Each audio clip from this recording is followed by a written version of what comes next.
dance, boys!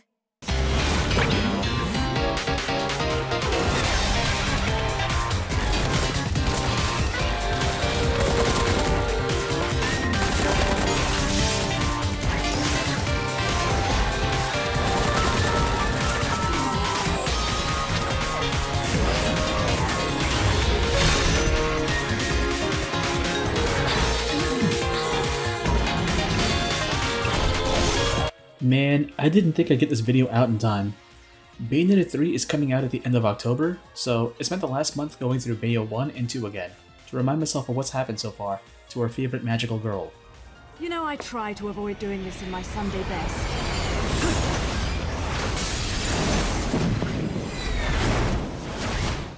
I've already made a video on Bayo 1, and I don't want to repeat myself, but I need to bring it up when talking about Bayo 2 to compare the changes in their systems and how they affect the core gameplay. And I'll even throw out my predictions on what Bayonetta 3's plot will be about at the end of this video. But I'm getting ahead of myself. Let's start this right. Bayonetta 2 is a 2014 character action game developed by Platinum Games. It's a direct continuation of Bayonetta 1, which featured the Umbran witch Cereza, who goes by the nom de guerre Bayonetta, as she squares off against the angelic host. To describe Bayonetta 2's plot as ambitious is an understatement. There are two main story threads that run parallel as the game progresses. In the first thread, Bayonetta runs into some angels while doing some last-minute Christmas shopping. At the end of that fight, one of her familiars breaks free from her influence and attempts to devour Bayonetta. Instead of being dragged into Inferno, her best friend Jean takes the hit and her soul gets pulled under. Bayonetta has 24 hours to reach the fabled mountain Fimbulventer to open the gates to Inferno and rescue Jean, or else her soul will be devoured by the demons. In the second thread, a boy named Loki is also looking to reach the top of Fimbulventer, but he's not sure why. He's being pursued by two mysterious figures, as well as the angelic host. Bayonetta takes it upon herself to protect the boy so he can help her open the gates to Inferno. If that weren't complicated enough, Bayo 2 also expands and retcons the events of Bayonetta 1. Before we go any further into the plot, I want to bring up the gameplay changes that Bayo 2 brings to the series. One of the more notable additions to Bayonetta's arsenal is the Umbran Climax. It's effectively a double trigger that Bayonetta can activate by pressing left bumper when she has a full magic meter. It turns all of her normal hits into Wicked Weaves, and her Wicked Weave flourishes into full-on familiar attacks. Umbran Climax is great because it gives Bayonetta options when she has full meter. In the first game, you perform certain moves that consume magic or save up the energy until the meter maxed out, and spend it all to do a torture attack on a single target. With Umbran Climax, you can now decide whether your magic would be better spent deleting a single problem enemy or to deal damage equally among the enemies in the field. But having those abilities won't do much good if you keep losing magic due to taking damage from enemies. Luckily, that's no longer a problem in Bayo 2. Taking damage no longer removes any magic that Bayonetta built up during combat. This makes it easier to get multiple instances of Umbran Climaxes and torture attacks in a single fight. The other notable change in Bayo 2 is the revamped combo system. New guns means new moves, and although the inputs are virtually the same as in Bayo 1, the Wicked Weave flourishes have been tweaked to perform sweeping animations that affect how enemies will react. Some hits will launch enemies into the air and leave them open for any follow-up attacks. Some combo strings have extensions so that Bayonetta can chain 2 consecutive Wicked Weave flourishes. Also, and this is more of an intuitive thing than a concrete fact, it feels easier to chain combos in Bayo 2 compared to Bayo 1. Instead of letting Bayonetta complete the entire recovery animation from one of her attacks, you press dodge to interrupt the animation and begin another combo string. Think of it as replacing the periods in a sentence with commas, so you can extend the length of the sentence. Besides her pistols, Bayonetta also has a new set of alternate weapons to pick up along the way. They usually come in pairs, and some even have an extra pair available at Rodan's shop, so that you can have 4 blades or 4 whips, or any combination that the game allows at any given time. Taunting is back, but it's been moved over to the down button on the D-pad. Some gameplay features from the first game have been revamped or removed altogether to keep a consistent flow to the experience. The first game had a handful of QTE prompts that will result in instant death if you failed them, and some of them didn't even display a prompt. Those are gone now, and replaced with moments where the cutscenes will provide you with a chance to dodge an attack.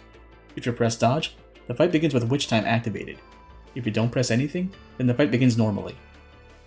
The shooting gallery minigame that occurred at the end of every chapter in the first game has been scrubbed, as are the temporary buffs that would carry over for a single mission.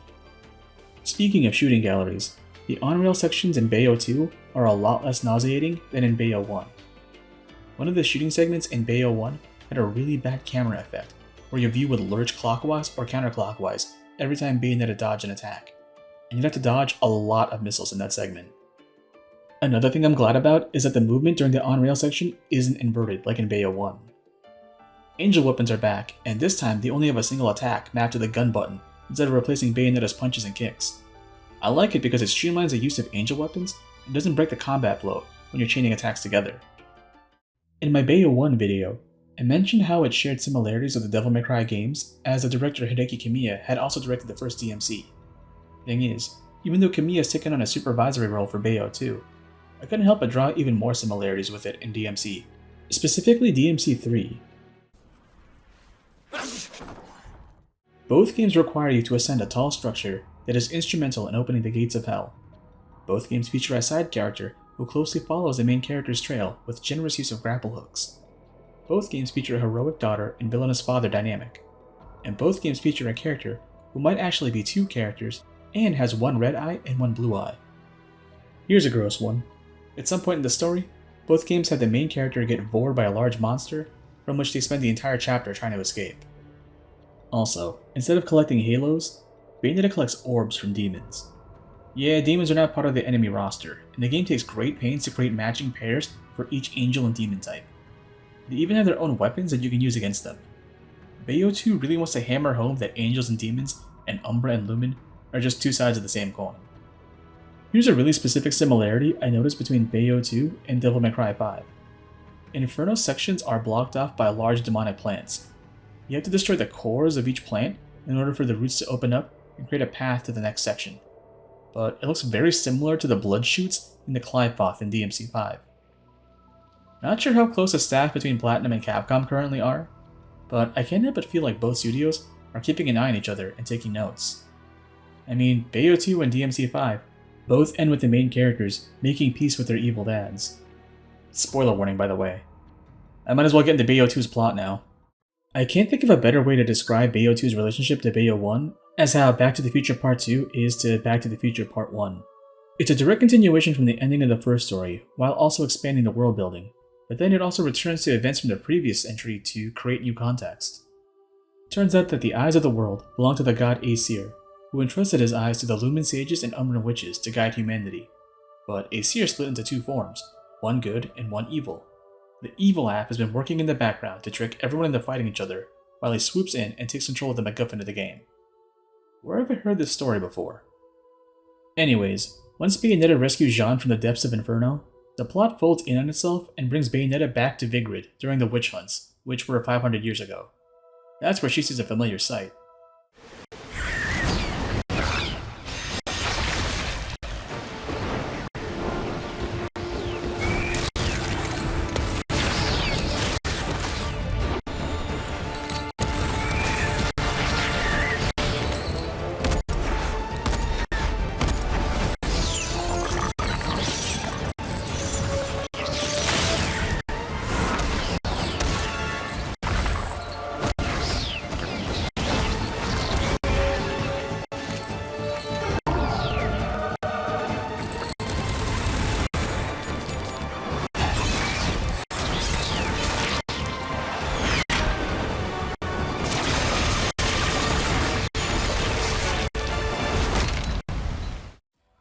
Something I like about Bayo 2's writing is that everyone understands that they really shouldn't be poking their noses too far into the effects of time travel.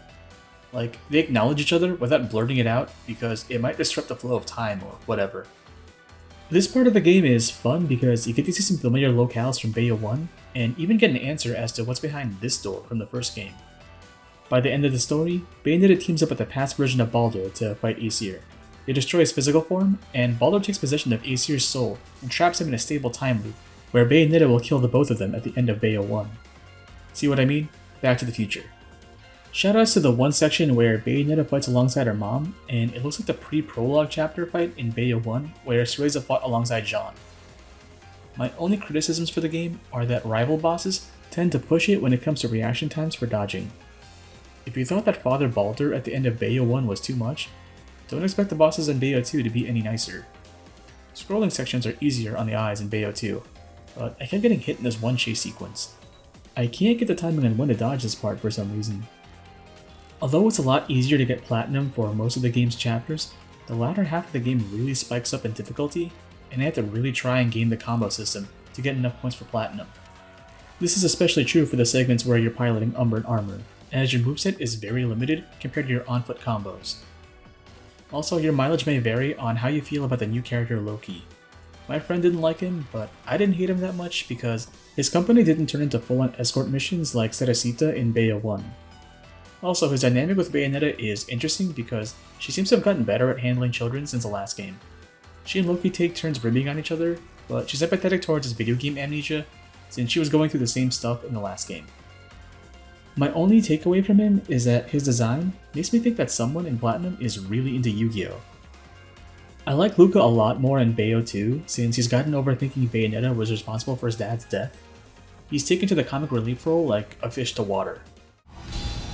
It is time I receive your power, witch.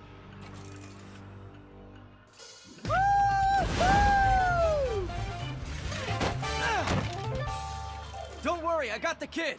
You've got my permission to show him your stuff, Bayonetta. What on earth was that? The biggest glow up for relationships has to go to Bayonetta and Jean though. They're the kind of friends who don't need to explain themselves to each other, they already know what's up. Hell, Bayonetta's goal for most of the game is to go all the way to hell to save Jean's soul. Cereza. What do you need? A wake-up kiss or something?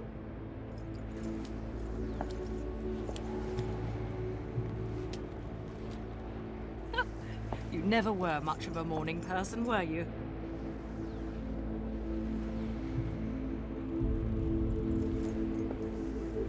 This is... Cereza. You came here to rescue me? Are you insane? You took the words right out of my mouth. Let's go. What I'm saying is that they're really, really, really good Buddies. The last thing I want to talk about are my predictions for what I expect to see in Bayo 3. Based on what's been shown in the trailers, I think the story will focus on some kind of multiverse, which is pretty convenient for the brand as multiverse stories have really become popular lately due to Rick and Morty and the MCU. I think whoever the villain is will be going after the Eyes of the World, as they were destroyed by Loki at the end of Bayo 2, but Bayonetta's mom predicted that Bayonetta would inherit the Eyes of the World in the end, so they might exist in a parallel dimension.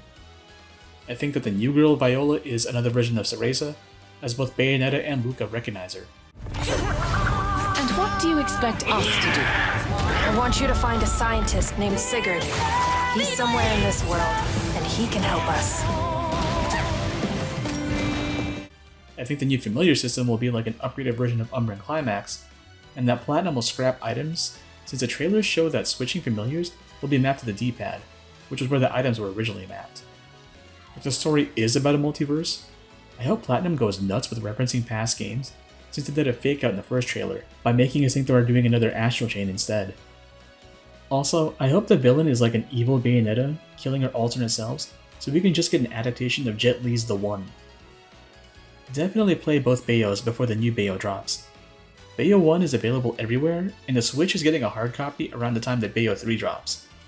Bayo 2 carts are harder to come by these days, so I hope Nintendo reprints them around the same time to give new players the opportunity to catch up if they don't want to buy the games digitally.